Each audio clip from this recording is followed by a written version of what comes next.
Huwag mong idahilan ang batang iyan para makuha ang loob ko, Monica. Kahit kailan hindi magiging kauri namin ang isang katulad mong galing sa putikan. Isang malaking pagkakamali ang pagpasok mo sa pamilyang ito at mas malaking pagkakamali na dinala mo pa ang binhi ng anak ko sa marumi mong sinapupunan. Ang boses ni Doña Consuela ay parang hagupit ng latigo na bumasag sa katahimikan ng malawak na salas ng kanilang mansyon sa Tagaytay. Malamig, matalim at walang bahid ng awa. Sa magasandaling iyon, dahan-dahang ibinaba ni Monica ang puting tela na kanina lamang ay matiyagan niyang binubordahan ng maliliit na asul na bituin. Isang baro-baro para sa sanggol na 3 buwan pa bago lumabas sa mundong ito. Ito sana ang sorpresa niya para kay Mateo sa kanilang ikalawang anibersaryo ng kasal, isang simbolo ng pag-asang magbubuklod sa kanilang dalawa sa gitna ng mapanghusgang mga mata ng pamilya nito. Ngunit sa harap ng mapanuring titig ng biyenan, ang mumunting tahining pagmamahal ay tila naging mga tinik na sumusugat sa kanyang mga palad. "Mama, please, huwag naman po nating idamay ang apo ninyo." Pakiusap ni Monica, ang kanyang boses ay nanginginig sa pagsisikap na panatilihin ang galang. "Gusto ko lang po na maging maayos ang lahat para sa anibersaryo namin ni Mateo." Isang mapait na tawa ang kumawala sa mga labi ni Soraya, ang kanyang hipag na nakasandal sa gilid ng hagdanan habang mapang-uyam na pinapanood ang tagpo. "Anniversary, look at yourself, Monica. You're pathetic. Akala mo ba sapat na ang pagbubuntis mo para maging donya ka? You're just a gold digger in a cheap maternity dress." Bago pa man makasagot si Monica, mabilis na lumapit si Doña Consuela. Sa isang iglap, marahas nitong sinunggaban ang braso ng babae. Ang sakit na dulot ng mahigpit na pagkakahawak nito ay gumuhit hanggang sa kanyang buto. Sa pagtatangkang makawala, naramdaman ni Monica ang isang malakas na tulak. Hindi siya nakahanda. Ang mundo ay tila huminto sa pag-ikot nang mawalan siya ng balanse sa tuktok ng mga baitang ng hagdanan. Walang tunog na lumabas sa kanyang bibig, kundi ang mabilis na pagtibok ng kanyang puso na tila gustong kumawala sa kanyang dibdib. Sa bawat pagtama ng kanyang katawan sa matitigas na kahoy ng hagdan, isang bahagi ng kanyang pangarap ang nadudurog. Nang tumigil ang kanyang pagbulusok sa pinakaibabang bahagi, ang tanging narinig niya ay ang sarili niyang hinihingal na hininga. Ang malalamig na tiles ay unti-unting uminit. Isang malapot at mainit na likido ang dahan-dahang kumalat mula sa kanyang ilalim, kinukulayan ng pulang mantsa ang kanyang maputing damit. "My bae." Ang tanging nausal niya ang kanyang mga daliri ay nanginginig na pilit inaabot ang kanyang tiyan. Ang sakit ay hindi lamang pisikal. Ito ay isang malupit na pagpunit sa kanyang kaluluwa. Ang kanyang paningin ay nagsisimulang lumabo, ngunit nakita pa rin niya ang pagbaba ni na Doña Consuela at Soraya. Walang takot sa kanilang mga muka, kundi isang madilim na plano. "Gawin mo na ang dapat mong gawin." Bulong ng matanda kay Soraya. Bago ito biglang naglupasay sa sahig at nagsimulang humyaw ng malakas. Tulong-tulong si Monica. Sinubukan niyang saktan ako. Nahulog siya dahil sa sarili niyang galit. Eksaktong bumukas ang malaking pinto ng mansyon. Pumasok si Mateo, bitbit ang isang malaking kagalakan na agad na palitan ng malagim na katotohanan. Ngunit bago pa man makapagsalita si Monica, bago pa man niya maipaliwanag ang tunay na nangyari, sinalubong siya ng mga salitang mas masakit pa sa pagkakahulog niya sa hagdan. Lumapit si Mateo, hindi sa kanya, kundi sa kanyang ina na tila hihimatayin sa sok. Pagkatapos lumingon ito kay Monica na may mga matang punong-puno ng pagkadismaya at put. "Hanggang kailan, Monica? Hanggang kailan ka magsisinungaling? Sinabi na sa akin ni Soraya ang lahat. Na hindi mo talaga gusto ang batang iyan at gagamitin mo lang ang aksidenteng ito para palabasing masama si Mama." Ang lalamunan ni Monica ay tila na puno ng bubog.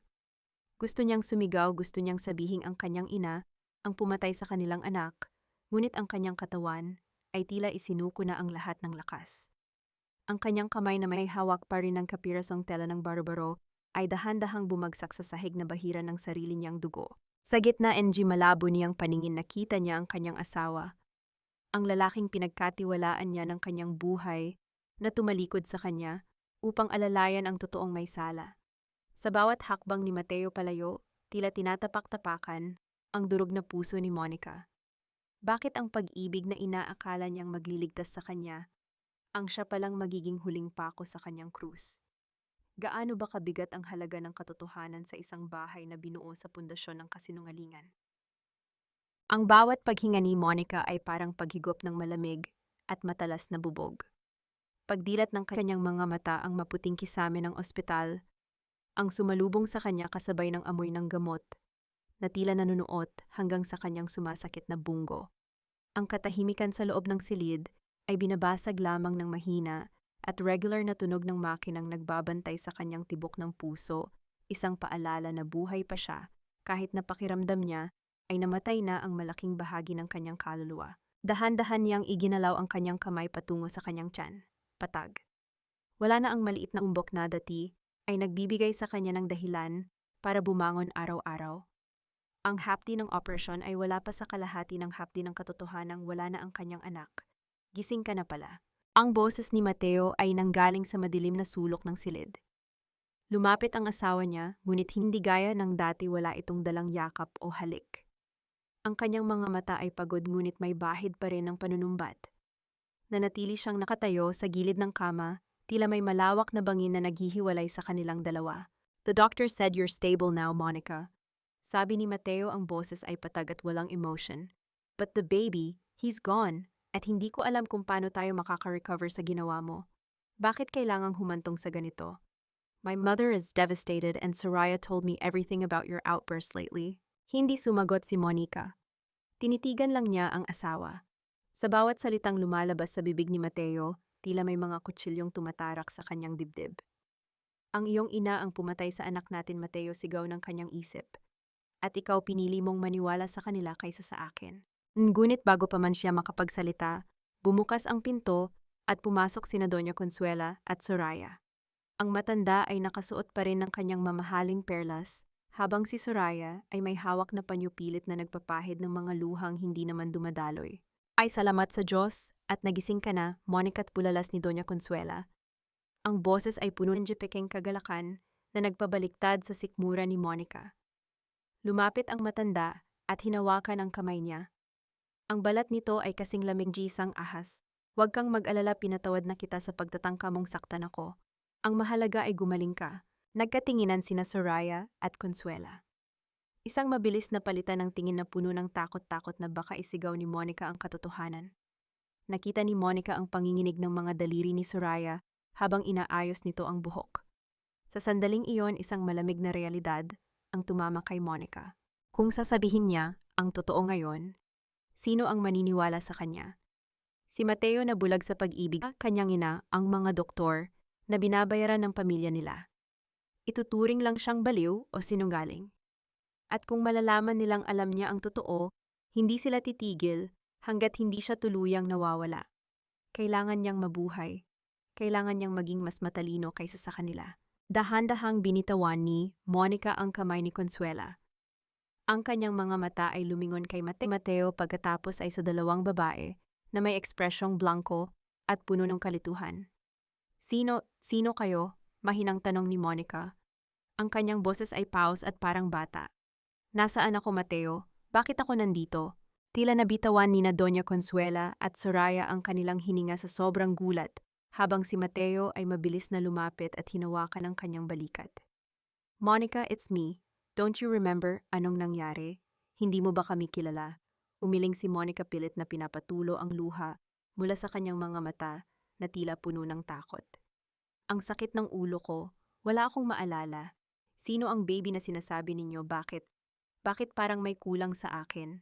Ang shock sa muka ni Doña Consuela ay unti-unting napalitan ng isang mapanuring ngiti na pilit itinatago. Sa isip ng matanda ito, na ang pinakamagandang pagkakataong ibinigay sa kanya ng tadhana.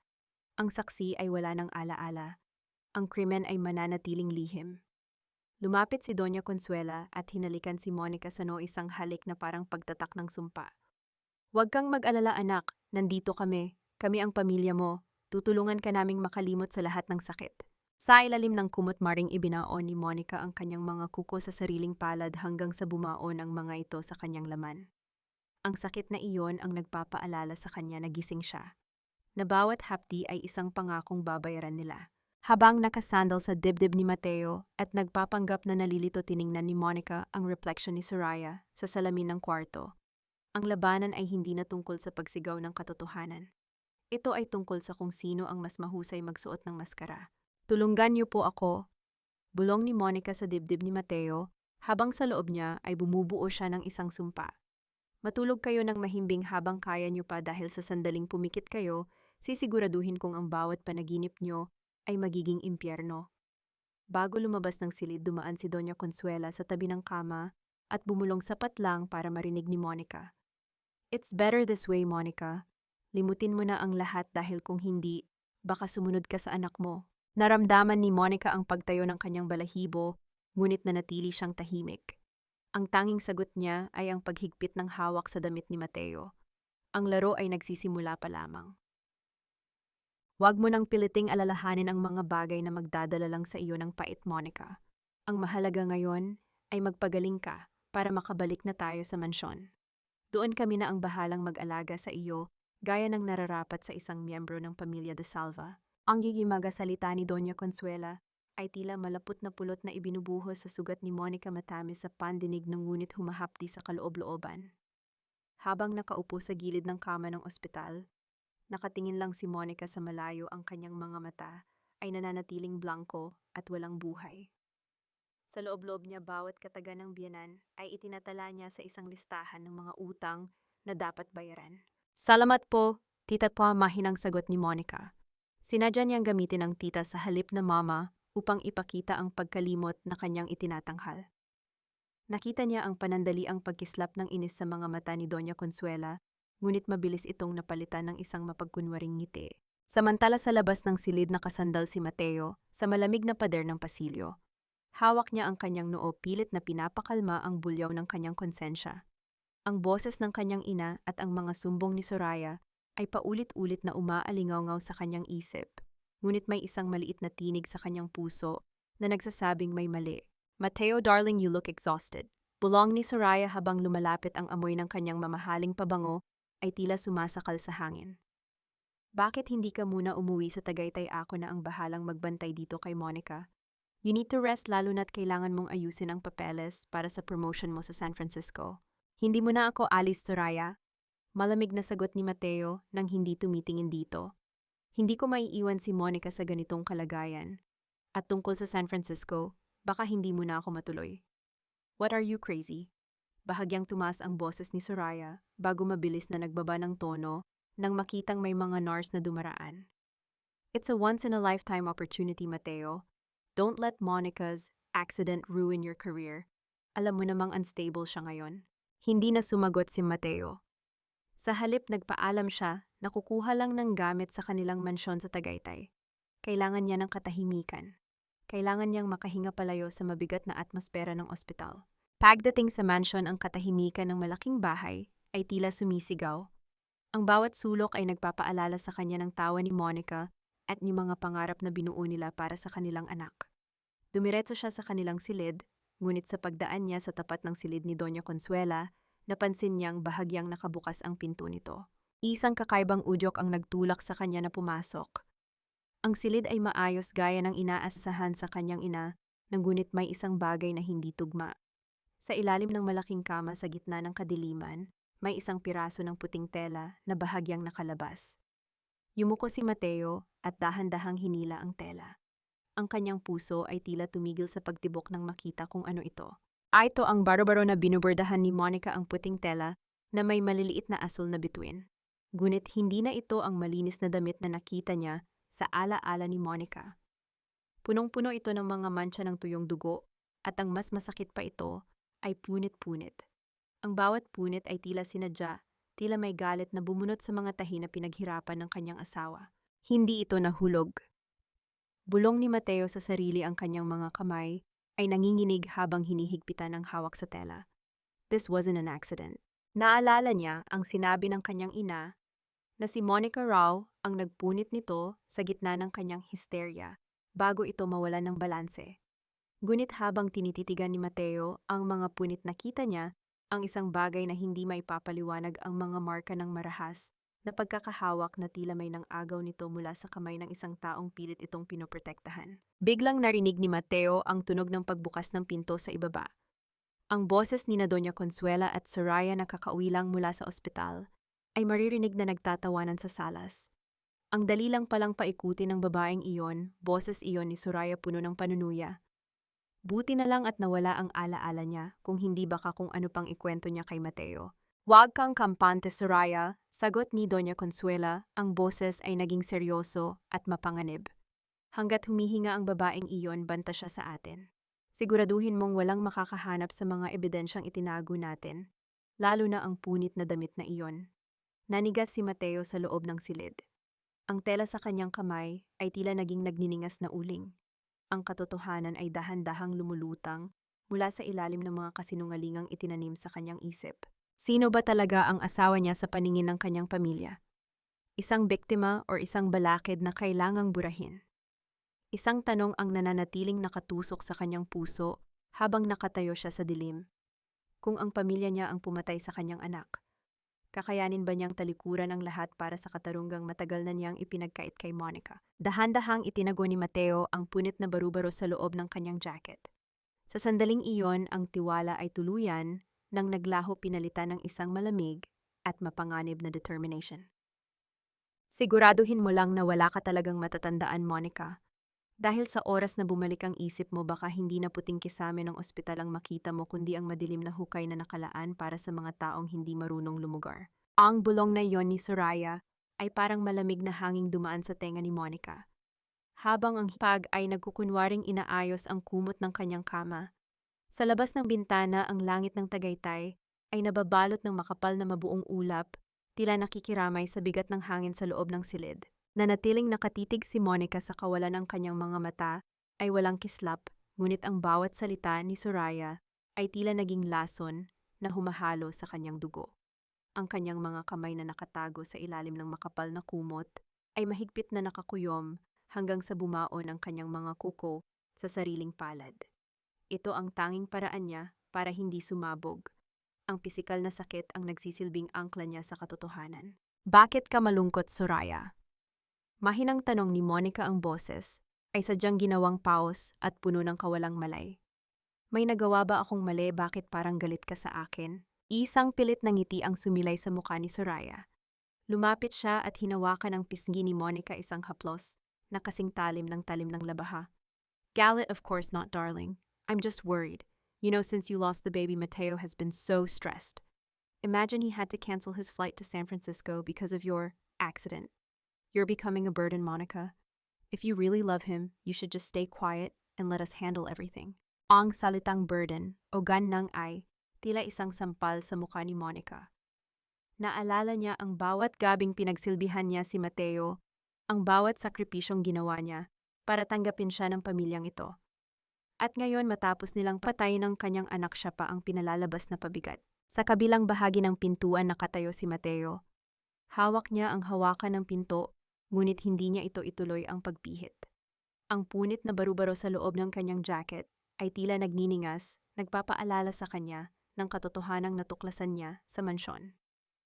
Naririnig niya ang boses ni Soraya, ang boses na dati niyang pinagkakatiwalaan bilang boses ng isang nakatatandang kapatid, ngunit ngayon ay tunog ng isang mapanlinlang na ahas. Pinihit ni Mateo ang trangka at pumasok sa silid. Agad na nagbago ang anyo ni Soraya. Ang matalim na tingin ay napalitan ng mapagkalingang mukha. "Oh, Mateo, you're back," masayang bati ni Soraya. "I was just telling Monica how much we love her and that she shouldn't worry about anything." Tiningnan ni Mateo si Soraya pagkatapos ay ang kanyang asawa. Sa unang pagkakataon, nakita niya ang panginginig ng labi ni Monica na pilit nitong itinatago.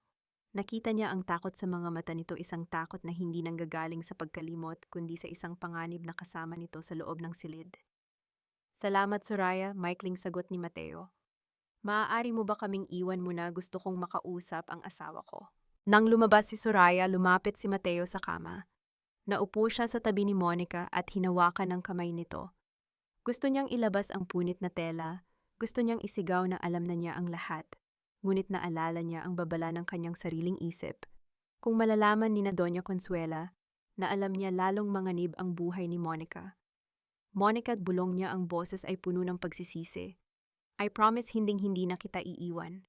Kahit anong mangyari, poprotektahan kita." Tiningnan ni Monica si Mateo. Sa loob ng isang segundo, gusto niyang bumigay.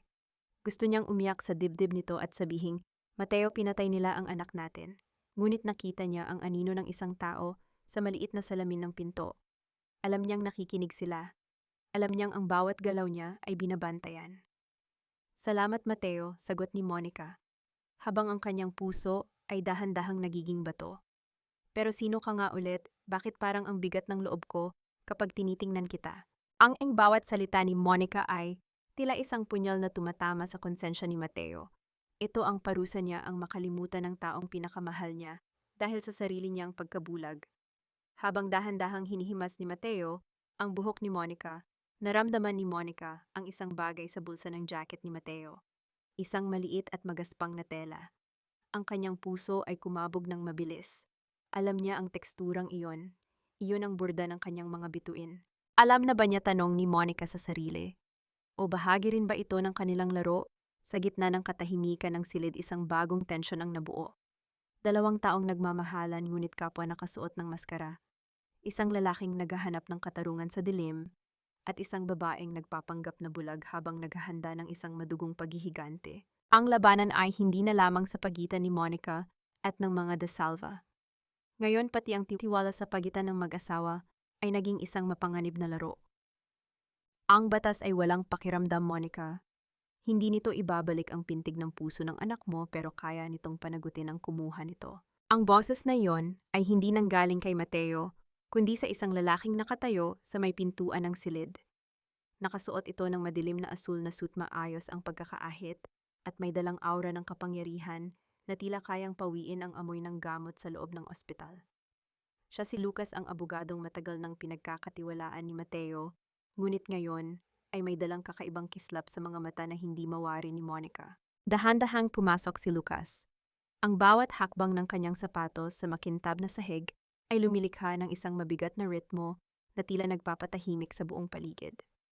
Napalingon si Doña Consuela na noon ay kasama rin sa silid at kitang-kita ang paninigas ng panga ng matanda nang makita ang abogado. Anong ginagawa mo rito, Lucas? Tanong ni Doña Consuela. Ang boses ay puno ng awtoridad na tila nagbababala. Ang pamilya De Salva ay may sariling mga abogado. Hindi namin kailangan ng pakikialam mo sa isang usaping pangpamilya. Isang tipid na ngiti ang isinagot ni Lucas bago lumapit sa tabi ng kama ni Monica. I am not here for the De Salva family, Doña Consuela. I am here for Monica. Mateo asked me to represent her interests, especially now that she is in a very vulnerable state. Tiningnan ni Monica ang lalaki. Sa ilalim ng kanyang pagkukunwari bilang taong walang alaala, pilit niyang sinusuri ang bawat galaw ni Lucas. Sino ang lalaking ito? Bakit parang ang lalim ng kanyang mga tingin, na tila ba ay nababasa niya ang bawat lihim na itinatago ni Monica sa likod ng kanyang mga blankong mata? Monica, tawag ni Lucas. Ang kanyang boses ay naging malambot ngunit seryoso. Hindi mo man ako maalala ngayon, pero ako ang kaisa-isang tao na maaari mong sandalan sa gitna ng lahat ng ito. May mga bagay na kailangan nating ayusin para sa iyong kinabukasan. Inabot ni Lucas ang kamay ni Monica. Ang haplos ng kanyang balat ay mainit ngunit may kasamang kakaibang panginginig na tila isang babala. Sa likod ni Lucas nakita ni Monica si Soraya na nakatayo malapit sa bintana na mumutla at mahigpit na nakahawak sa kanyang bag. Ang presensya ni Lucas ay tila isang bagyo na nagbabantang sumira sa maayos na fasad na itinayo ng mga De Salva. He's a stranger, Mateo, bulyo ni Doña Consuela kay Mateo na noon ay pumasok na rin sa silid.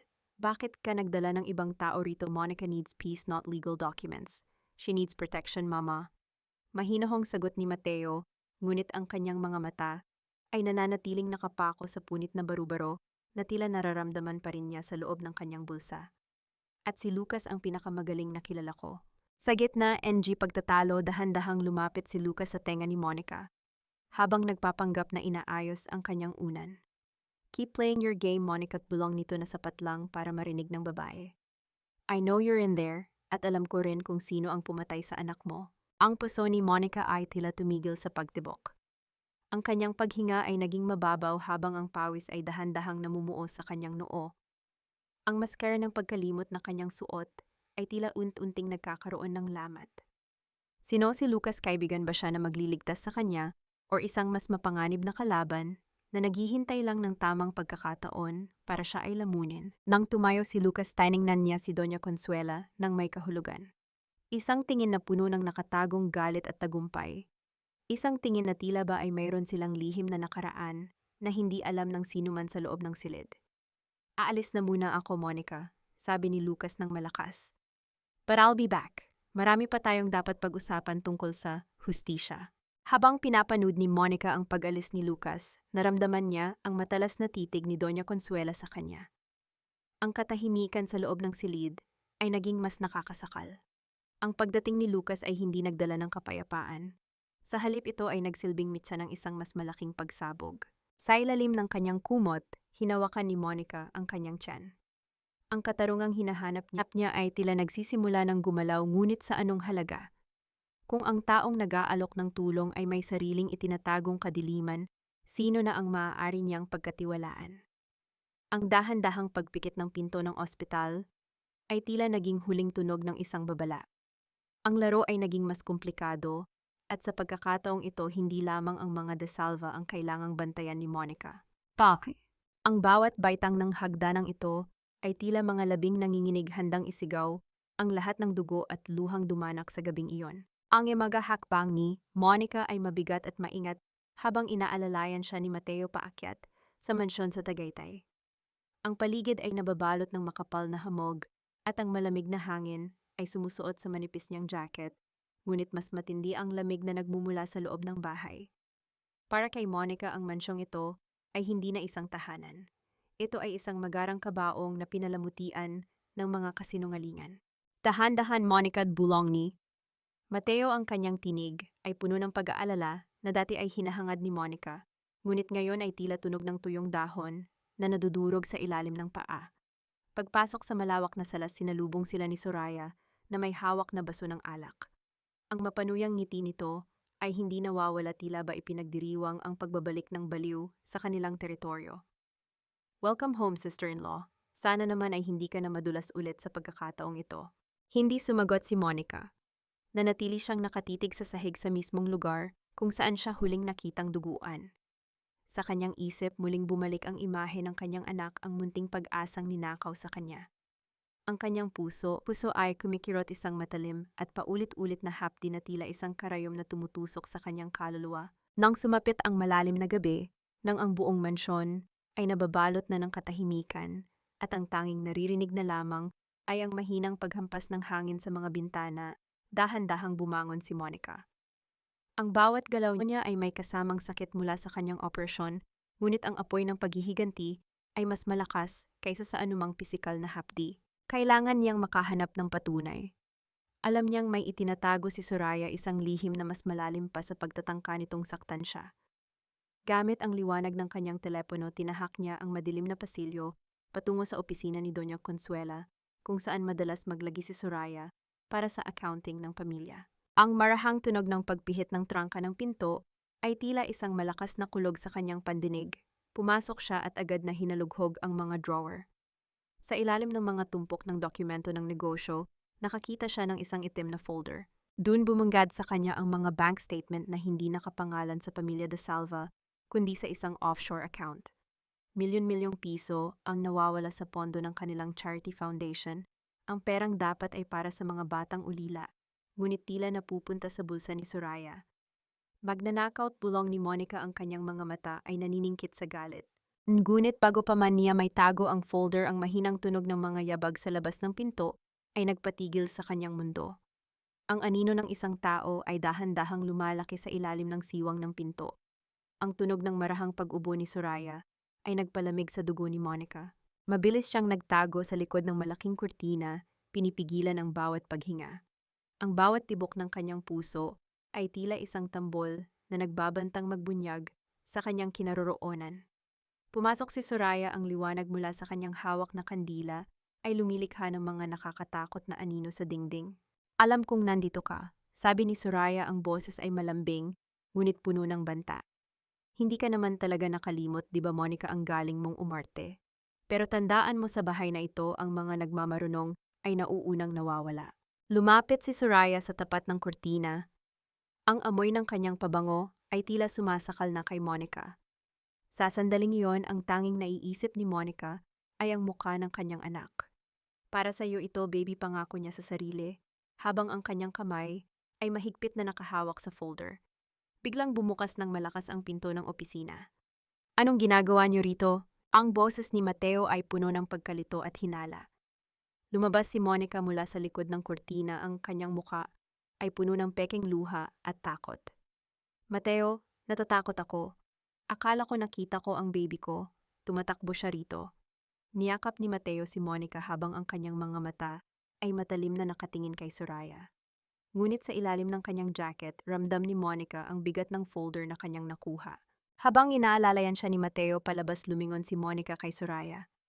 Sa gitna ng kadiliman, isang tipid na ngiti ang ibinigay niya sa hipag, isang ngiting nagsasabing, ang pangangaso ay nagsisimula pa lamang.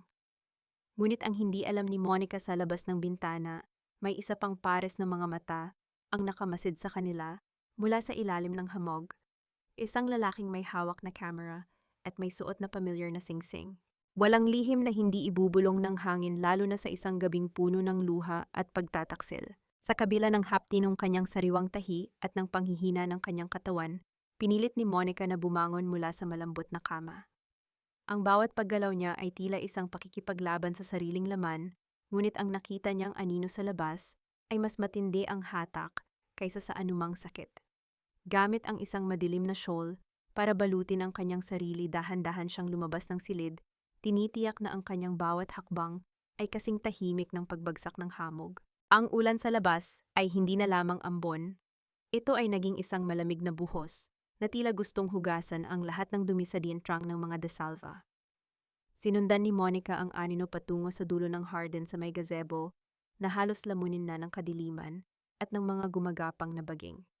Doon sa ilalim ng malamlam na liwanag ng isang lampara, nakita niya ang dalawang figura na hindi niya inaasahang magkasama sa ganitong oras. Si Doña Consuela at si Lucas. I told you never to come here without my signal. Lucas, ang boses ng matanda ay matalim, pilit na ibinababa ang tono upang hindi magising ang buong mansyon. Ang kanyang mukha na laging maayos at kagalang-galang sa paningin ng publiko ay tila isang maskara na dahan-dahang natutunaw sa ilalim ng ulan. Masyadong mainit ang mga mata ni Mateo sa atin. He's starting to ask questions. Ay isang mapait na tawa ang isinagot ni Lucas. Isinandal niya ang kanyang likod sa poste ng gazebo, tila balewala ang lamig na nanunuot sa kanyang kasuotan. Natatakot ka ba, Doña Consuela? O baka naman nakikita mo na ang pagguho ng kahariang itinayo mo sa ibabaw ng mga bangkay ng nakaraan? Don't forget, I am not your employee. I am the consequence of your sins. Napaatras si Monica sa likod ng isang malaking puno ng mangga. Ang kanyang puso ay tumitibok ng mabilis, tila isang ibon na nagpupumiglas sa loob ng hawla. Ang hawak niyang litrato sa loob ng bulsa ay tila naging nagniningas na uling. Ano ba ang gusto mo? Tanong ni Consuela. Ang boses ay nanginginig na sa galit. I gave you the education, the status, the connections. I made you the best lawyer in Manila. Hindi ba sapat ang utang na loob na yan? Utang na loob. Sa mabilis na lumapit si Lucas kay Consuela, ang kanyang mga mata ay nagniningning sa galit. Ang utang na loob ba ay binabayaran ng pagtatago sa akin sa dilim? Habang si Mateo ay namumuhay sa luho, binubura mo ang pagkatao ko para lang hindi madunggisan. Ang pangalan ng mga desalva. You left my mother to rot in poverty, habang ikaw ay nagpapakasasa rito. Sa sandaling iyon, isang malakas na kulog ang gumuhit sa langit, nagbibigay ng panandali ang liwanag sa mukha ng dalawa. Nakita ni Monica ang takot sa mga mata ni Consuela, isang takot na hindi niya kailanman nakita noong siya ang kinakalaban ng matanda. Stay away from Monica, banta ni Consuela. Don't use her to get back at me. Too late, belong ni Lucas na may kasamang nakakatakot na ngiti. She's already my queen on this chessboard. At sa sandaling malaman niya ang buong katotohanan, ikaw mismo ang magmamakaawa sa kanya para sa iyong buhay. Biglang natabig ni Monica ang isang paso ng halaman. Ang tunog ng nabasag na seramika ay tila isang pagsabog sa gitna ng katahimikan. Sino yan? Hiyaw ni Consuela, lumingon ito sa direksyon ni Monica. Mabilis na tumakbo si Monica pabalik sa mansyon, hindi inirinda ang hapdi ng kanyang tahi o ang dulas ng putikan. Ang kanyang hininga ay kapos, ang kanyang paningin ay nagsisimulang magdilim dahil sa pagod at takot. Pagpasok niya sa pintuan ng kusina, agad siyang napasandal sa pader, pilit na pinapakalma ang kanyang sarili. Ngunit nang ianggat niya ang kanyang tingin, bumungad sa kanya ang mukha ni Mateo. Nakatayo ito sa dilim, hawak ang isang baso ng tubig, at ang kanyang mga mata ay puno ng matinding hinala at sakit. Saan ka galing, Monica? At bakit basang-basa ka ng ulan? Tanong ni Mateo, ang boses ay parang isang hukom na naghihintay ng hatol. Huminga ng malalim si Monica. Ang kanyang maskara ng pagkalimot ay tila tinititigan na ng katotohanan. Ngunit bago siya makapagsalita, may narinig silang kalabog mula sa itaas sa silid ni Soraya. Isang sigaw na punong-puno ng takot ang bumalahaw sa buong mansyon. Ang bawat patak ng ulan sa iyong buhok ay tila mga luhang hindi mo maibuhos, Monica. Sabihin mo sa akin ang totoo, sino ang tinataguan mo sa dilim? Ang boses ni Mateo ay nangginginig hindi dahil sa lamig, kundi dahil sa bigat ng hinalang unti-unting lumalamon sa kanyang pagtitiwala. Sa ilalim ng malamlam na liwanag ng kusina, ang bawat patak ng tubig mula sa damit ni Monica na bumabagsak sa sahig ay lumilikha ng isang malungkot na ritmo sa katahimikan. Mateo, ang lamig, tanging naisagot ni Monica, ang kanyang mga labi ay nanginginig at ang kanyang mga mata ay pilit na ibinabalik sa pagiging blanko. May narinig akong tumatawag sa akin. Akala ko ang baby natin nandoon siya sa labas, umiiyak sa ilalim ng ulan. Bago pa man makasagot si Mateo, ang katahimikan ng mansyon ay muling binuwag ng isang matinis at puno ng lagim na sigaw mula sa itaas. Hindi iyon sigaw ng galit. Yun ay sigaw ng isang taong nakakita ng sarili nilang kamatayan. Soraya, sigaw ni Mateo. Agad niyang binitawan ang baso at mabilis na tinahak ang hagdanan. Sumunod si Monica, pilit na iniinda ang bawat kurot ng sakit sa kanyang tahi. Nang makarating sila sa tapat ng silid ni Soraya, bumungad sa kanila ang isang tanawing puno ng kaguluhan. Ang pinto ay nakabukas ng malawak at si Soraya ay nakalupasay sa sahig, itinuturo ang kanyang vanity mirror na basag-basag. Sa gitna, mga piraso ng salamin, may isang bagay na nakasabit. Isang maliit puting baro-baro katulad ng ginagawa ni Monica, ngunit ang isang ito ay may nakatusok na gunting sa mismong bahagi ng puso at may pulang tinta na tila dumadaloy mula rito gaya ng sariwang dugo. Sino ang gumawa nito? Hiyaw ni Doña Consuela, na kararating lang ang kanyang mukha ay kasing puti ng chalk.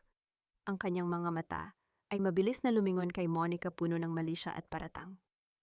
Ikaw ang gumawa nito, Monica, nagpapanggap kang baliw para unti-unti kaming patayin sa takot. Mama, tama na. Harang ni Mateo, bagaman ang kanyang sariling mga mata ay puno rin ng kalituhan habang nakatingin sa basang-basang asawa. Lumapit si Monica sa duguang baro-baro. Ang kanyang puso ay tumibok ng mabilis, hindi dahil sa takot kundi dahil sa pagkamangha. Hindi niya ito gawa. Alam niyang si Lucas ang nasa likod nito. Isang babala para sa mga De Salva, ngunit isang patibong din para sa kanya. Dahan-dahang lumuhod si Monica sa tabi ni Soraya na noon ay nanginginig sa takot. Inabot niya ang kamay ng hipag, isang hawak na tila nag-aalay ng pakikiramay, ngunit sa totoo ay isang paraan para maramdaman ang pangangatog ng biktima. Soraya, huwag kang umiyak, bulong ni Monica, ang kanyang boses ay malambing ngunit may hatid na kilabot. Ang mga bituin sa langit ay nakatingin sa atin. Nakikita nila ang lahat ng itinatago natin. Napaatras si Soraya, tila nakakita ng isang multo. Umalis ka sa harap ko, Mateo, ilayo mo siya sa akin, siya ang sumusumpa sa atin. Binuhat ni Mateo si Monica at dinala ito pabalik sa kanilang silid. Ang gabi ay naging mas lalong mabigat. Nang mailapag ni Mateo ang asawa sa kama, kinuha niya ang tuyong tuwalya at dahan-dahang pinunasan ang buhok nito. Ang bawat haplos niya ay puno ng dusa. Monica, kung may alam ka, sabihin mo sa akin. Pagsusumamo ni Mateo, ang kanyang noo ay nakadikit sa noo ni Monica. I want to protect you, but I can't fight shadows if you won't show me the light. Sa gitna ng kanilang paglalapit, naramdaman ni Monica ang paghigpit ng hawak ni Mateo sa kanyang kamay. Ngunit sa sandaling iyon, may isang bagay na nahulog mula sa bulsa ng shawl ni Monica, ang kupas na litrato ni Lucas at ng kanyang ina. Nanigas ang buong katawan ni Mateo nang makita ang litrato sa sahig. Dahan-dahan niya itong pinulot. Ang kanyang mga mata ay nanlaki nang makilala ang babaeng nasa larawan. Saan mo nakuha ito? Ang boses ni Mateo ay naging malamig at matalim gaya ng basag na salamin sa silid ni Soraya. Bakit nasa iyo ang litrato ng kaisa-isang babaeng sinabi ni Mama na sumira sa buhay ng aming ama? Ang hininga ni Monica ay tila naputol. Ang katarunggang kanyang hinahabi ay tila nasabit sa isang maling sinulid. Sino siya, Monica? At bakit nasa iyo ang mukha ng babaeng sinabi ni Mama na sumira sa pamilya ko? Ang boses ni Mateo ay tila isang hatol na bumasag sa katahimikan ng kanilang silid. Ang kikupas na litrato ni Elena, ang ina ni Lucas, ay nanginginig sa pagitan ng kanyang mga daliri, habang ang liwanag ng lampara ay nagbibigay ng nakakatakot na anino sa kanyang mukha. Para kay Mateo, ang babaeng nasa larawan ay isang isang alaala ng sakit na matagal nang itinanim ni Doña Consuela sa kanyang isipan. Dahan-dahang na parang si Monica sa dulo ng kama, ang kanyang basang buhok ay dumidikit sa kanyang namumutlang pisngi. Ang bawat patak ng tubig mula sa kanyang shawl ay tila naging mabigat na pasanin sa sahig. Sa ilalim ng kanyang pagkukunwari, ang kanyang isip ay mabilis na naghahanap ng paraan. Kung sasabihin niya ang totoo, malalaman ni Mateo na sinusubaybayan niya ang kanyang ina. Kung magsisinungaling siya, lalong lalalim ang bangin sa pagitan nila. Nakita ko lang po yan, sa labas. Mahinang sagot ni Monica, ang kanyang boses ay tila isang maliit na batang naliligaw. Nahulog mula sa taong kausap ni Tita Consuela sa dilim. Akala ko maganda siya kaya kinuha ko. Nanigas si Mateo. Ang kanyang panga ay maring nagtagis, habang tinititigan ang larawan. Kausap ni Mama sa gitna ng ulan. Monica, sigurado ka ba sa sinasabi mo? Bago pa makasagot si Monica, ang pinto ng kanilang silid ay marahas na bumukas. Hindi si Doña Consuela ang pumasok, kundi si Lucas. Basang-basa rin ito ng ulan, ang kanyang suit ay dumidikit sa kanyang katawan at ang kanyang mga mata ay nag-aapoy sa galit na hindi na niya magawang itago. Ang kanyang presensya ay tila isang hanging habagat na nanalasa sa loob ng kwarto. Huwag mo na siyang tanungin, Mateo, malamig na sabi ni Lucas. Dahil ang hawak mo ay hindi lamang basta papel. Yan ang mukha ng katotohanang pilit na ibinabaon ng iyong ina sa limot. Mabilis na tumayo si Mateo at hinarap ang abogado. Ang dalawang lalaki ay nagtapat, tila dalawang toro na handang magbanggaan. Anong karapatan mong pumasok dito nang walang pahintulot, Lucas? At ano ang kinalaman mo sa babaeng ito? Isang mapait na tawa ang kumawala sa mga labi ni Lucas habang itinuturo ang larawan sa kamay ni Mateo. Ang babaeng yan, Mateo, ay si Elena, ang kaisa-isang babaeng minahal ng iyong ama nang higit pa sa kanyang buhay. At siya rin ang babaeng itinaboy, minaltrato at pinagkaitan ng dangal ng iyong ina dahil lamang sa takot na mawala ang kanyang kapangyarihan. Magsisinungaling ka pa na. Bulyaw ni Mateo. Ang kanyang kamao ay mabilis na tumama sa mesa sa tabi niya na lumikha ng isang malakas na tunog na yumanig sa mga gamit. Sinira niya ang pagsasama ni na Mama at Papa. Siniran mabilis na lumapit si Lucas hanggang sa magkaharap na ang kanilang mga ilong. Si Elena ang nauna, Mateo. Siya ang legal na asawa sa puso ng iyong ama bago pa man dumating ang mapanirang Doña Consuela. At ang batang kinalimutan ninyo, ang batang itinapon ninyo sa putikan. Dahan-dahang itinuro ni Lucas ang kanyang sariling dibdib. Nandito sa harap mo, ako ang anak na hindi ninyo kinilala. Ako ang katarungang matagal nang naghihintay sa dilim. Ang katahimikan sa silid ay naging nakakasakal.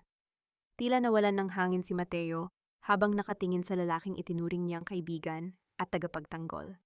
Sa kabilang banda, si Monica ay nanatiling nakaupo, pinapanood ang pagguho ng mundo ng mga De Salva.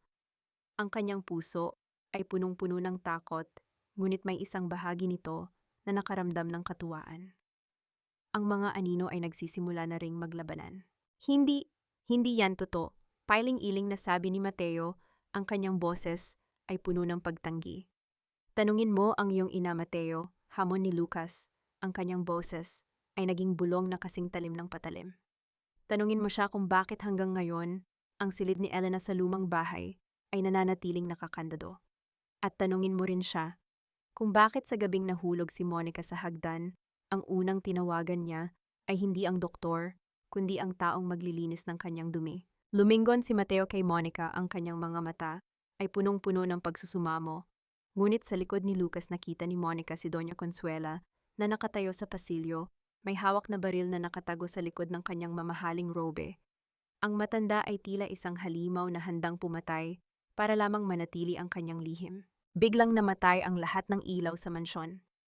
Ang tanging narinig ay ang malakas na kulog at ang tunog ng isang mabigat na bagay na bumagsak sa sahig ng pasilyo, kasunod ng isang malamig na bulong na tila nanggaling sa bawat sulok ng bahay. Nandito na ang paniningil. Huwag mong dungisan ang pangalan ko ng iyong maruming dugo, Lucas. Kahit kailan hindi kita itinuring na anak, at mas lalong hindi kita ituturing na De Salva. Ang boses ni Doña Consuela ay nanggaling sa kabilang panig ng pasilyo malamig at matalim na tila humihiwa sa makapal na kadiliman ng mansyon.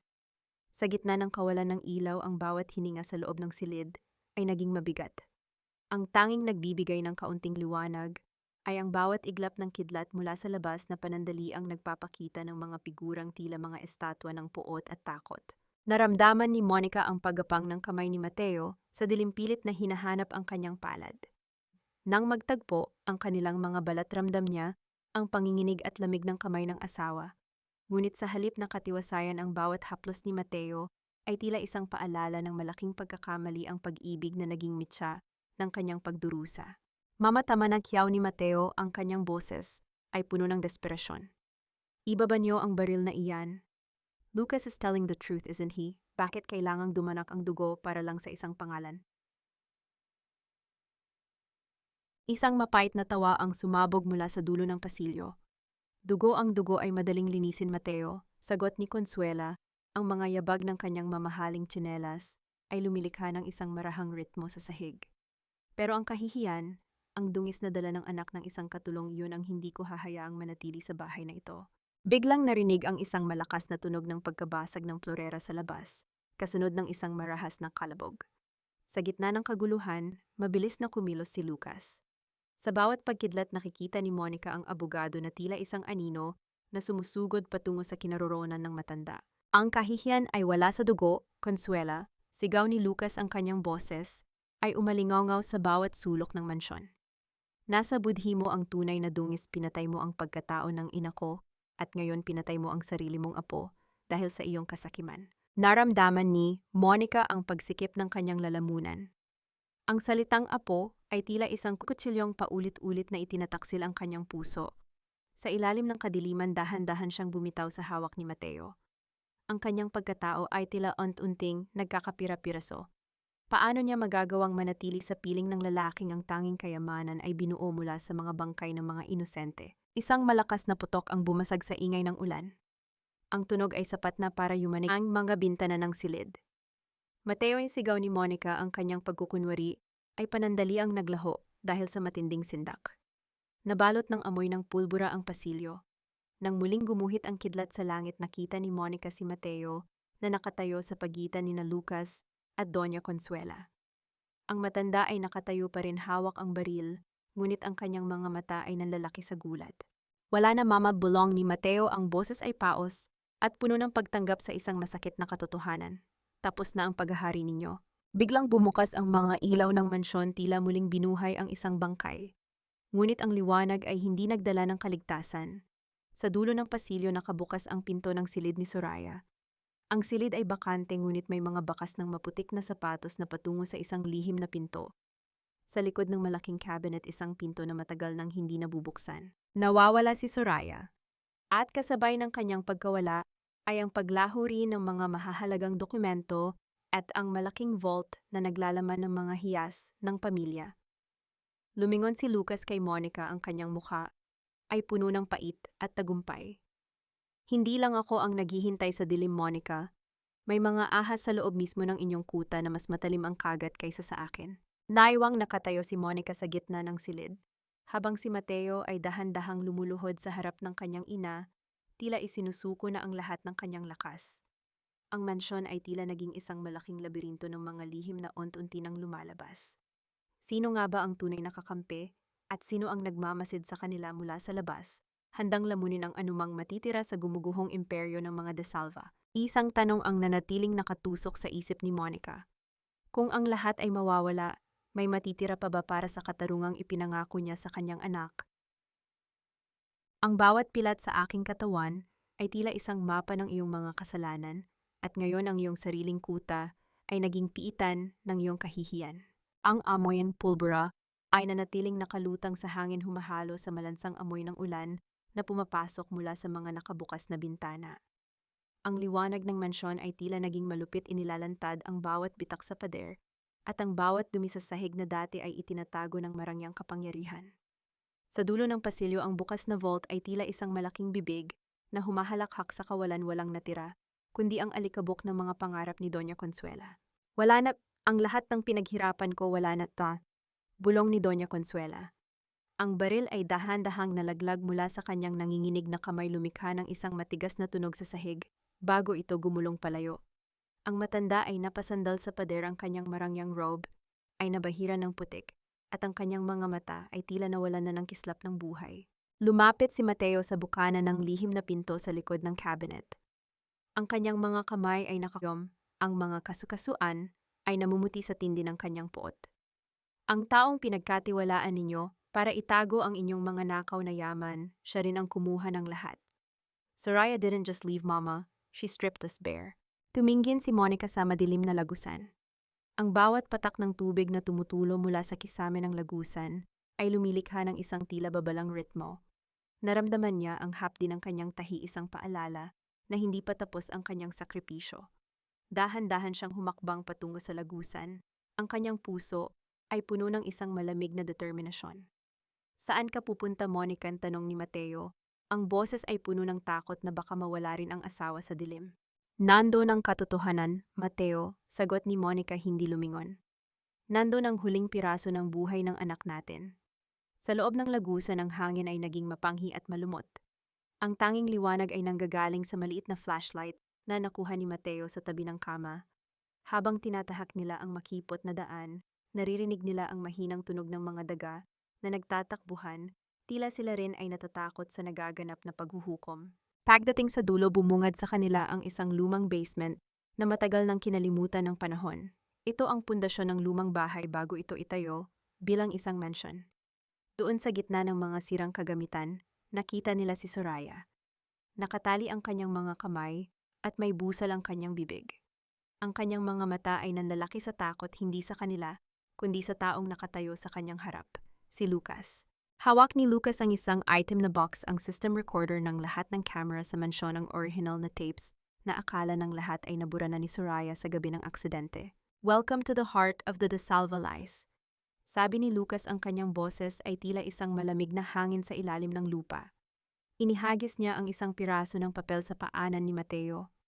Yan ang listahan ng mga accounts na inilipat ni Soraya sa pangalan niya. But she was too greedy. Hindi niya alam na ang bawat galaw niya ay binabantayan ko rin. Lumapit si Monica kay Soraya. Dahan-dahan niyang tinanggal ang busal nito. Sa halip na magpasalamat, isang histerikong tawa ang kumawala sa mga labi ng hipag. Akala niyo ba ay panalo na kayo? Sigaw ni Soraya, ang kanyang buhok ay gulo-gulo at ang kanyang mukha ay puno ng luha at dumi. Consuela killed that baby, yes. Pero si Mateo ang nagbigay sa akin ng access sa lahat ng pondo dahil sa sobrang tiwala niya sa akin. We are all monsters here, Monica. Walang sino man sa pamilyang ito ang malinis. Naramdaman ni Monica ang paghina ng kanyang mga tuhod. Tumingin siya kay Mateo na ngayon ay hindi makatingin sa kanya. Ang katahimikan sa basement ay naging mas matindi pa sa ingay ng bagyo sa labas. Biglang may narinig silang tunog ng makina mula sa itaas.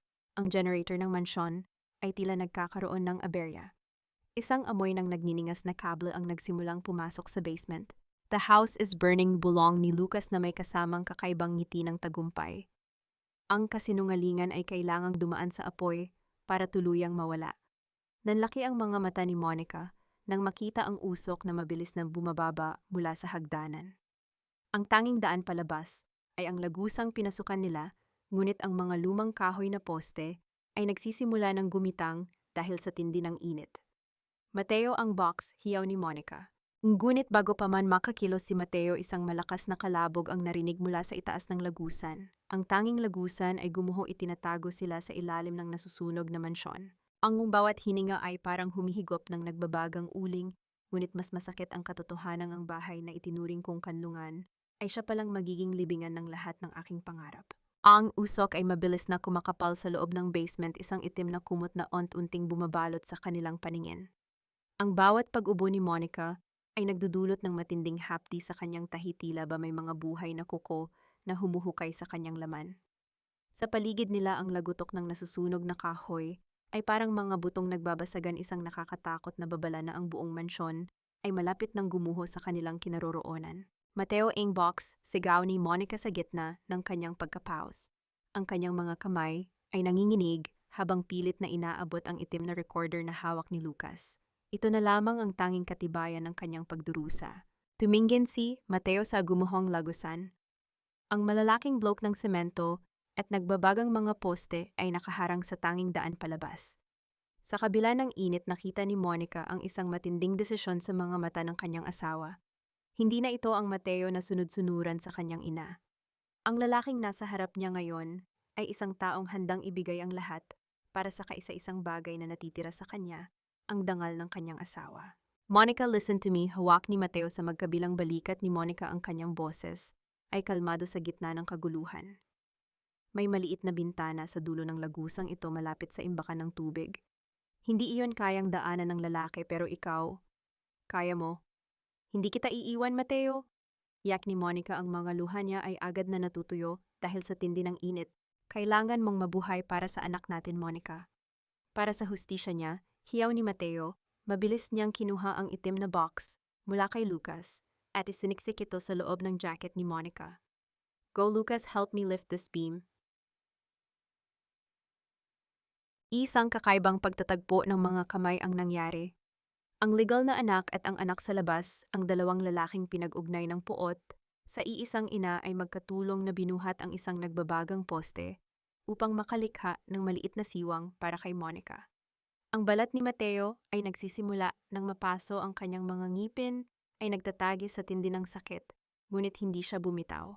Take her, Lucas, siguraduhin mong makakalabas siya. Utos ni Mateo, ang kanyang boses ay puno ng pait at sakripisyo. Dinala ni Lucas si Monica patungo sa maliit na siwang. Habang gumagapang si Monica palabas, lumingon siya sa huling pagkakataon. Nakita niya si Mateo na nakaluhod sa gitna ng apoy, ang kanyang mga mata ay nakatitig sa kanya ng may pagmamahal at kapatawaran. Sa likuran ni Mateo, si Soraya ay nagsisimula ng mawalan ng malay dahil sa usok habang ang anino ni Doña Consuela ay tila nakatayo sa itaas ng hagdanan nilalamon na ng naglalagablab na apoy. Mateo, ang huling sigaw ni Monica bago siya tuluyang nahila ni Lucas palabas sa malamig at basang damuhan ng dintrang. Isang malakas na pagsabog ang yumanig sa buong Tagaytay. Ang mansyon ng mga De Salva, ang simbolo ng kapangyarihan at kasinungalingan, ay gumuho sa harap ng kanilang mga mata. Ang apoy ay tila sumasayaw sa gitna ng ulan, isang dambuhalang sulo na nagliliwanag sa kadiliman ng gabi.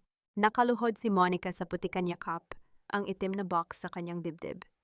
Ang kanyang katawan ay nangginginig sa ginaw at sa matinding trauma. Sa tabi niya, si Lucas ay nakatayo lang, tahimik na pinapanood ang pagtupok ng apoy sa kanyang nakaraan. Tapos na, Monica, bulong ni Lucas, ang kanyang boses ay walang emotion.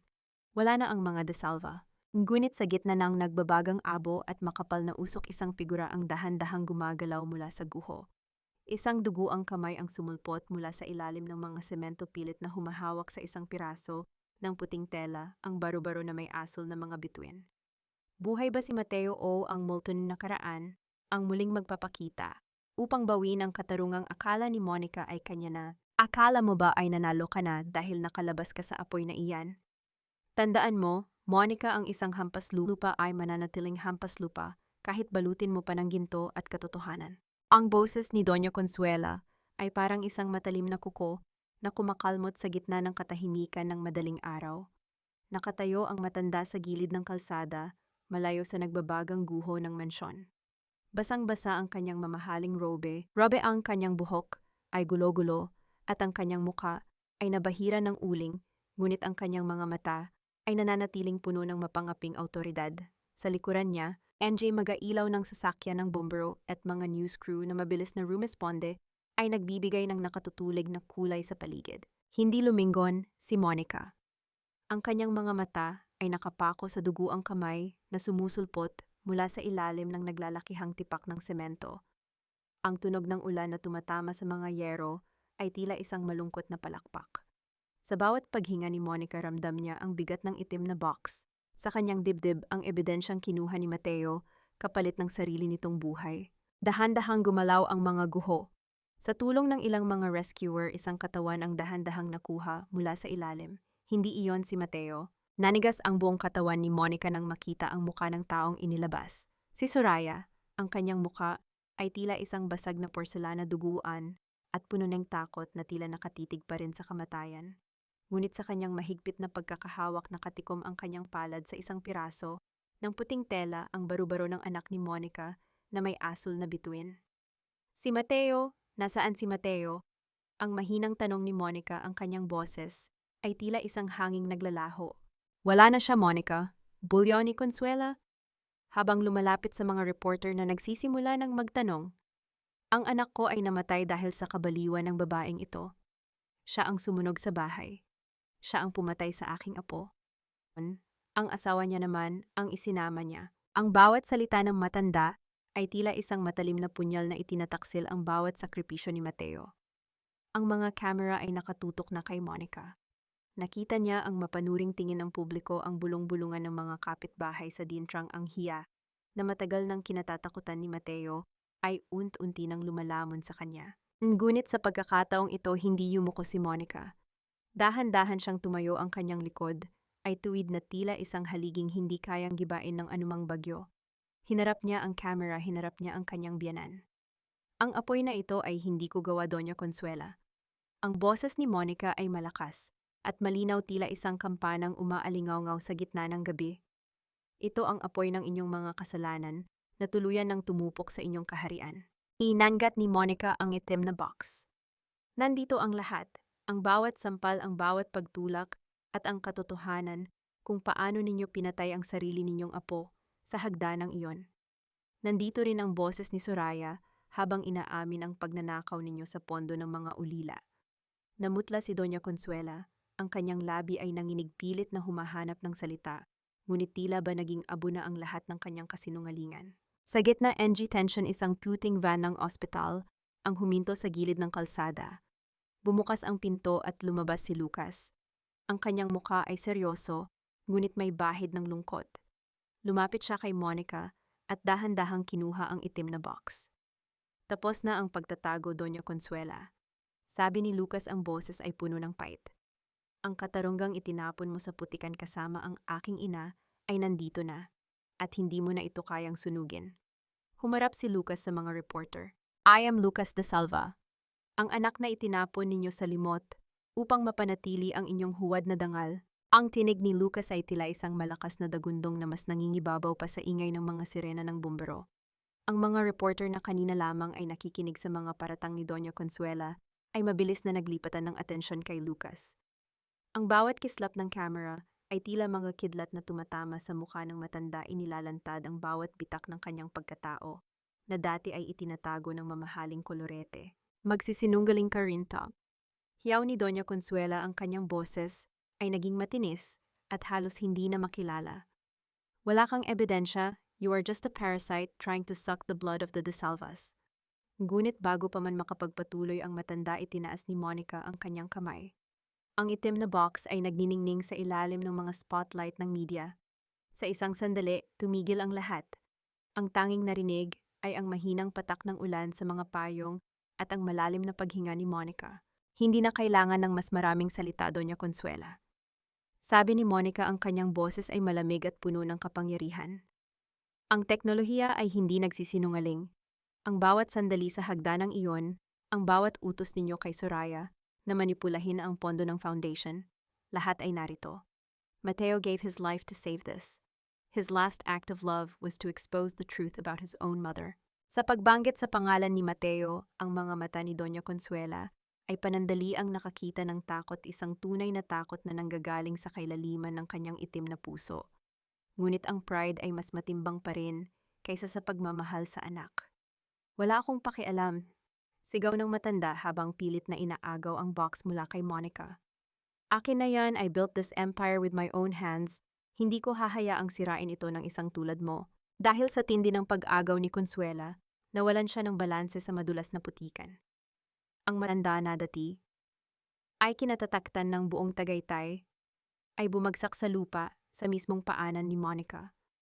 Ang kanyang mamahaling robe ay puno na ng putik at ang kanyang perlas ay nagkalas-kalas sa semento, tila mga butil ng luha na hindi niya kailanman iniyak para sa iba.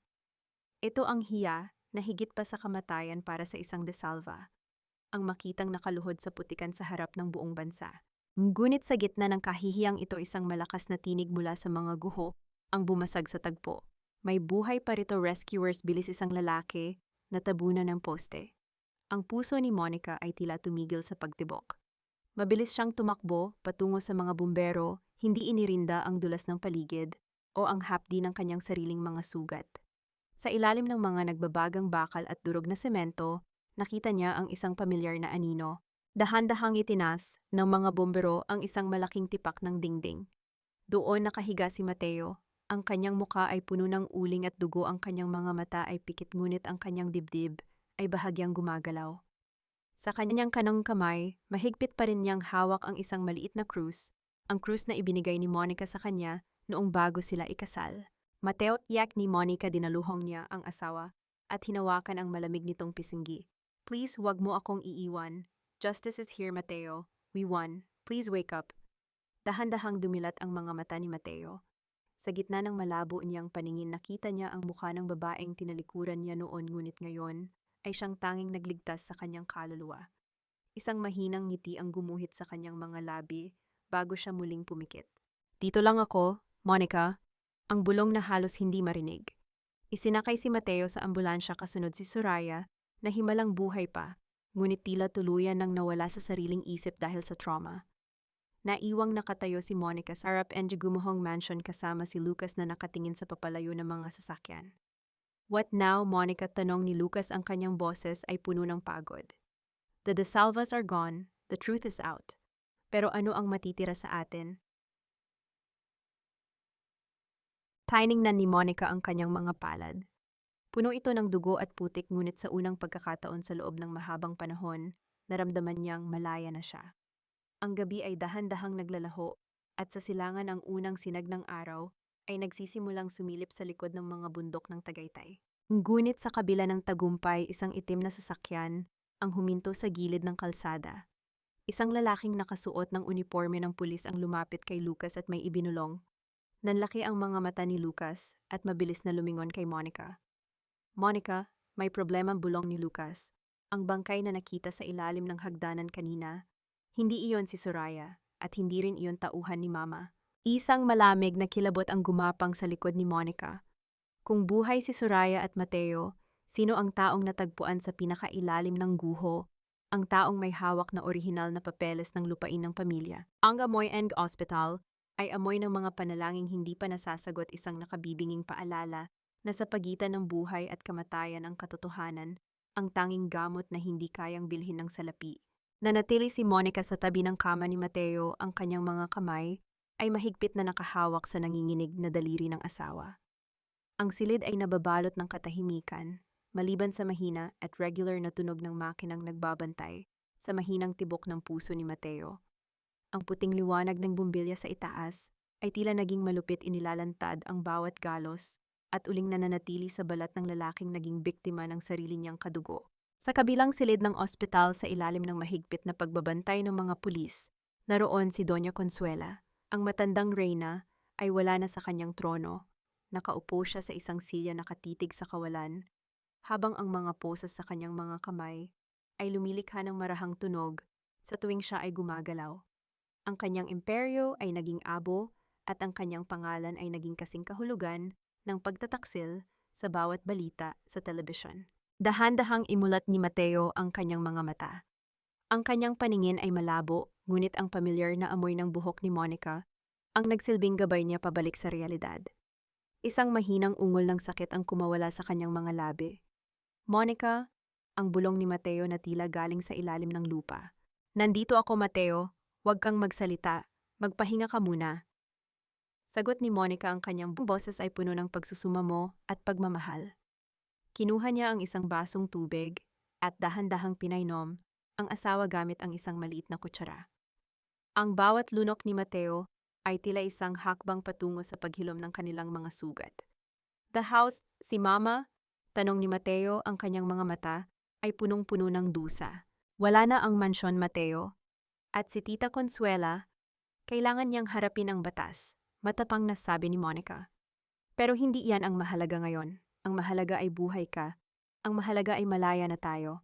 Isang sandali ng katahimikan ang namayani sa pagitan nila.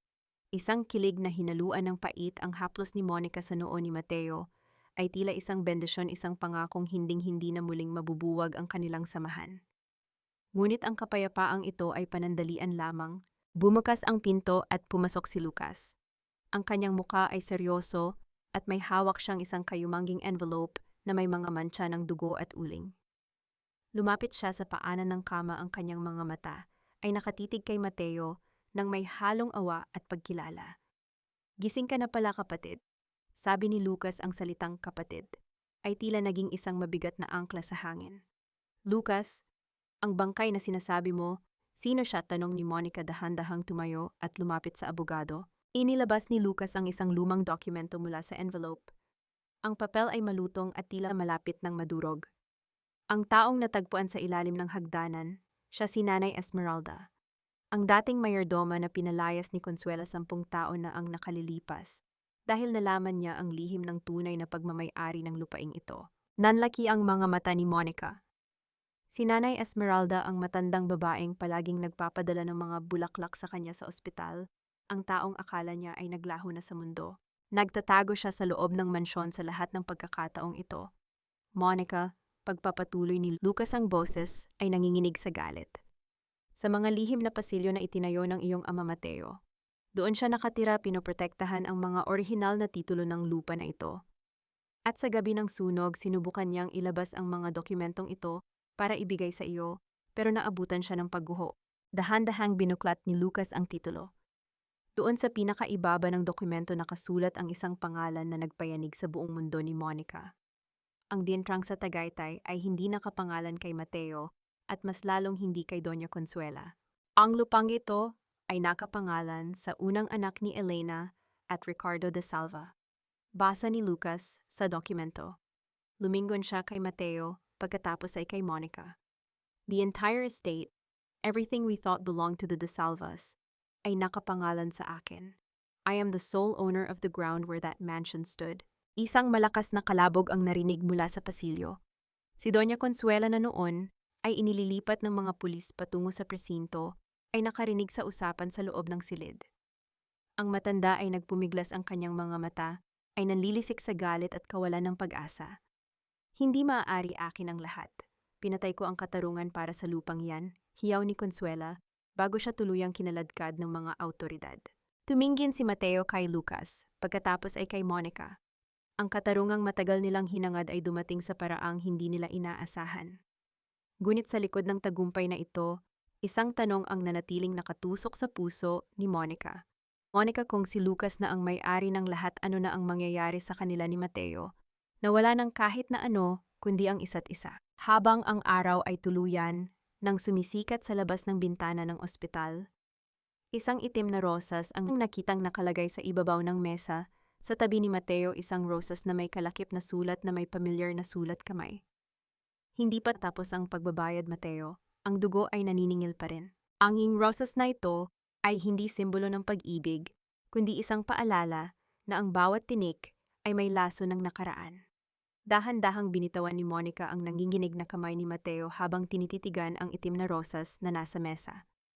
Ang bawat talulot nito ay tila naging madilim na saksi sa lahat ng dumanak na dugo at luha sa mansyon ng mga De Salva.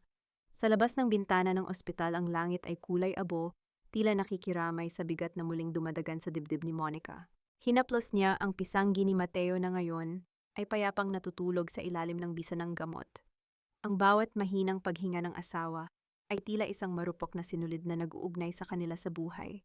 Ngunit ang sulat na kasama ng rosas ay isang matalim na gunting na handang pumutol dito. "Mateo, what is that?" mahinang tanong ni Mateo. Nang imulat niya ang kanyang mga mata, ang kanyang boses ay tila isang kalansing ng basag na kristal. Nakita niya ang hawak ni Monica at ang takot na pilit nitong itinatago. "Wala ito, Mateo. Isang bulaklak lang mula sa mga well-wishers." Pagsisinungaling ni Monica habang dahan-dahang itinatago ang sulat sa loob ng kanyang bulsa. Ang kanyang puso ay kumakaba ng mabilis, tila isang ibong nakakulong sa isang masikip na hawla. "Magpahinga ka na muna, lalabas lang ako sandali para kausapin si Lucas." Paglabas ni Monica sa pasilyo, sinalubong siya ng malamig na hangin mula sa aircon ng ospital. Ang bawat hakbang ng kanyang sapatos sa makintab na sahig ay lumilikha ng isang tila babalang ritmo.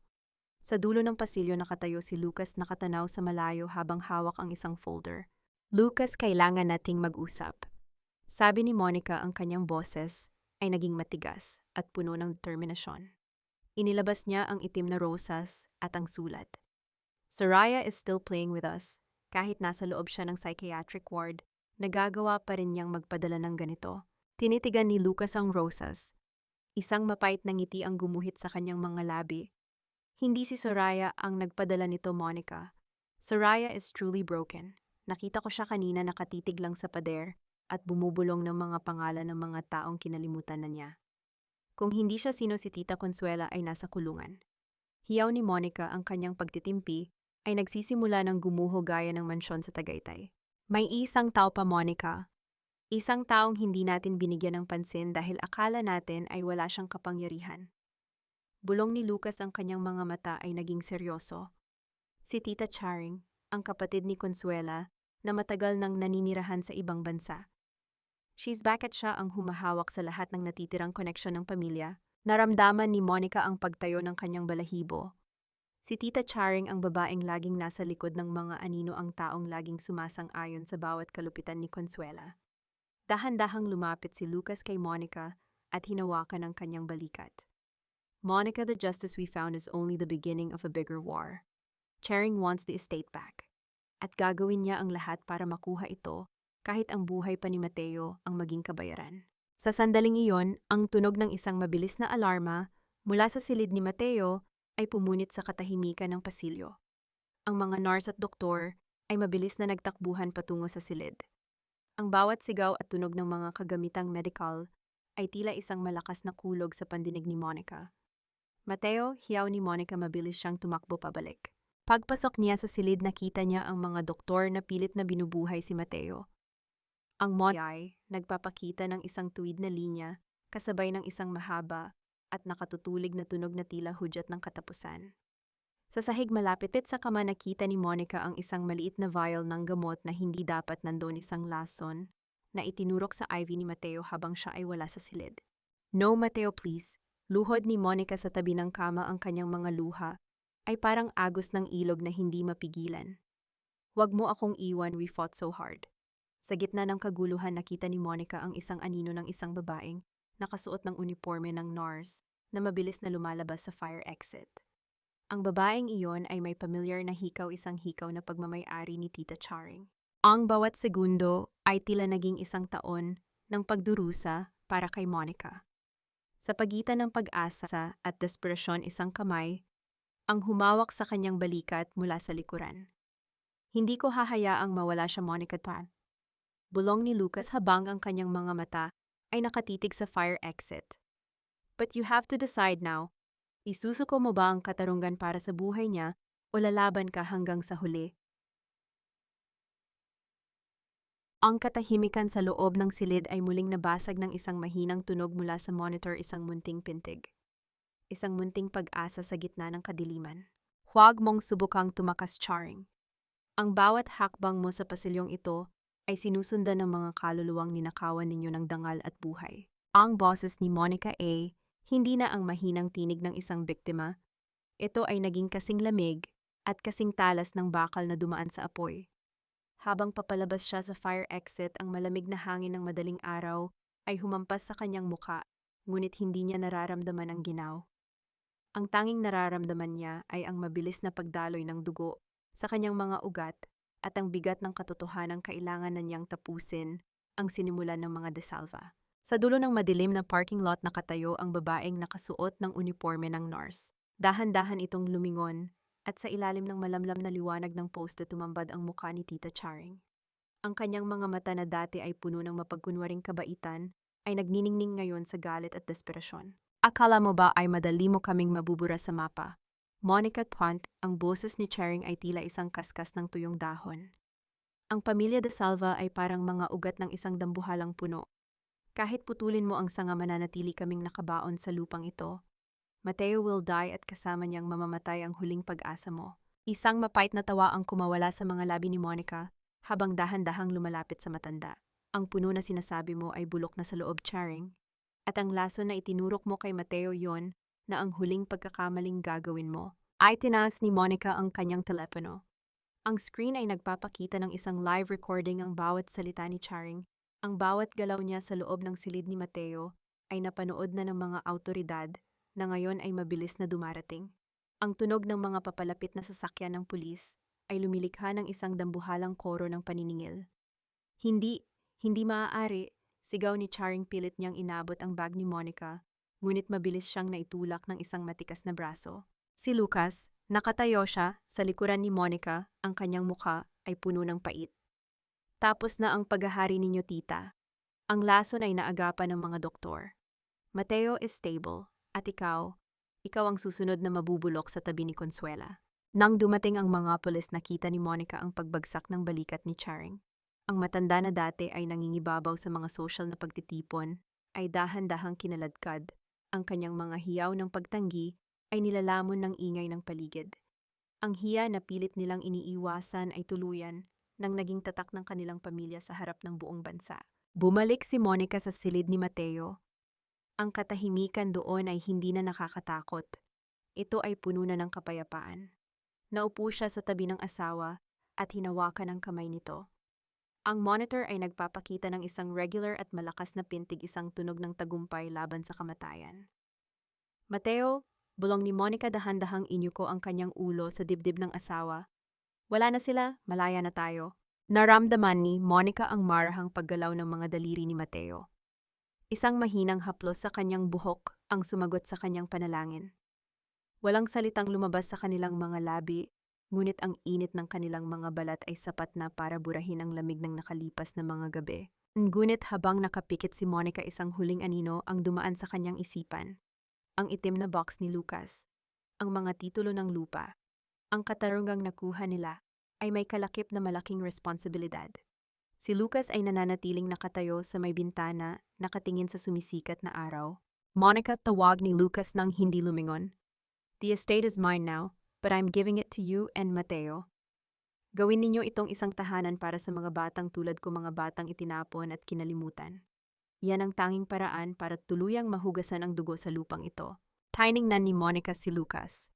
Ang lalaking akala niya ay kaaway, ay siya palang naging kaisa-isang tulay patungo sa kanilang bagong buhay.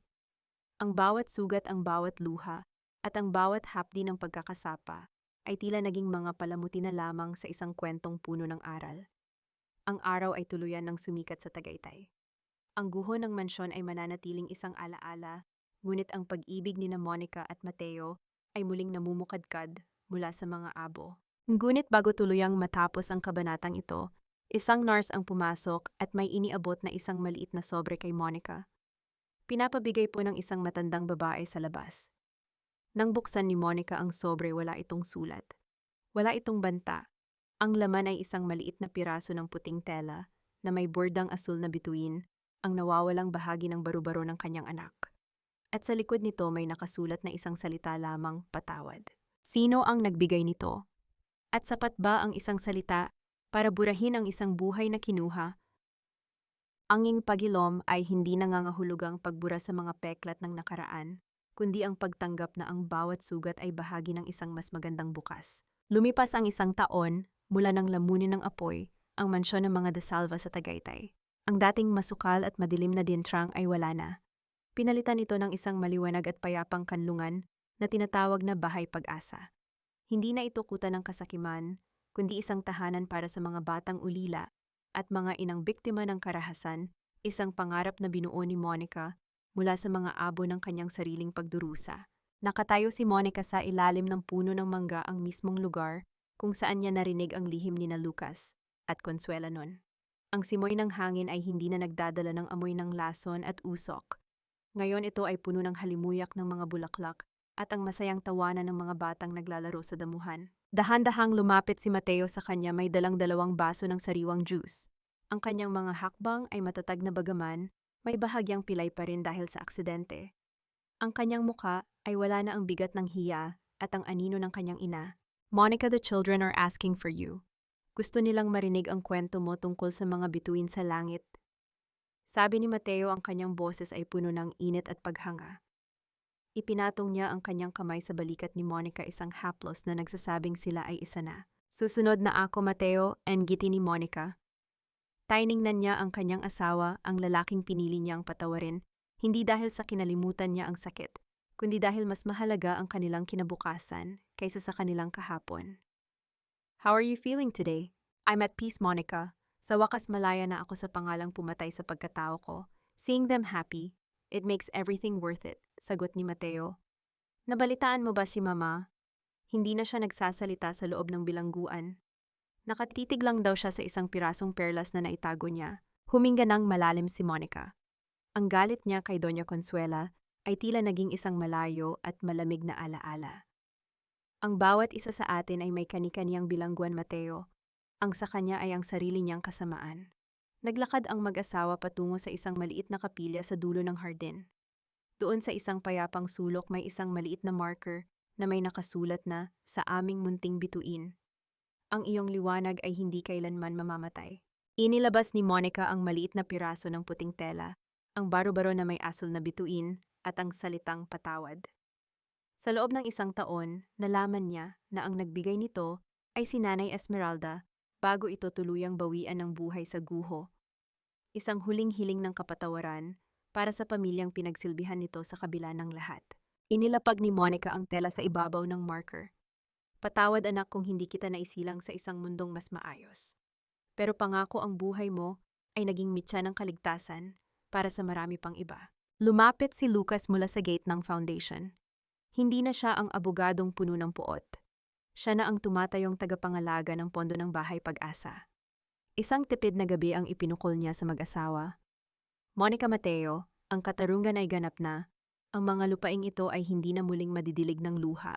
Sa huling sandali ng dapit hapon, habang ang langit ng Tagaytay ay nagiging kulay ube at ginto naramdaman ni Monica ang isang munting pintig sa loob ng kanyang sinapupunan. Isang bagong buhay, isang bagong pag-asa. Hinarap niya si Mateo at ang kamay nito inilagay ang kanyang palad sa kanyang tiyan. Ang gulat at kagalakan sa mga mata ni Mateo ay sapat na para burahin ang lahat ng pait ng nakaraan.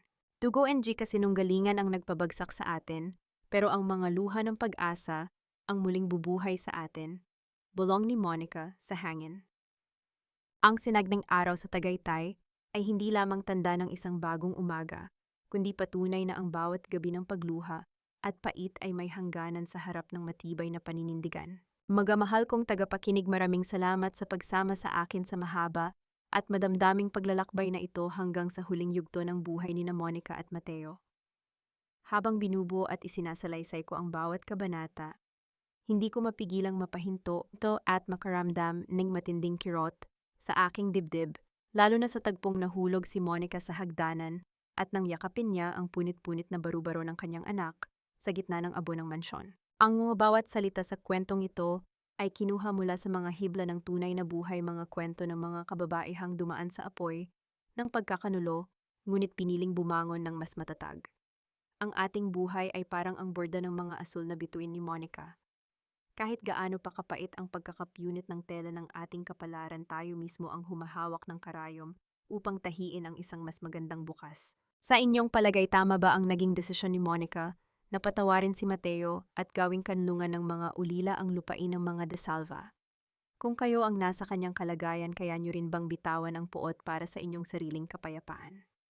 Gusto ko ring malaman sa ang bahagi kayo ng mundo ngayon habang nakikinig sa audio na ito, marahil ay nagluluto kayo ng hapunan, naglalaba, o nagpapahinga matapos ang isang mapaghamong araw. Huwag kayong mag-atubiling mag-iwan ng komento at ibahagi ang inyong sariling kwento dahil dito palaging may pusong handang makinig sa inyo. Huwag din sanang kalimutang i-like at i-share ang kwentong ito kung ito ay nagbigay sa inyo ng inspirasyon. Naway manatili kayong matatag at puno ng pag-asa, anuman ang bagyong kinakaharap ninyo ngayon. Tandaan ninyo kayo ang reyna ng inyong sariling bukas. Hanggang sa muli nating pagkikita sa susunod na kwento ng buhay at pag-ibig.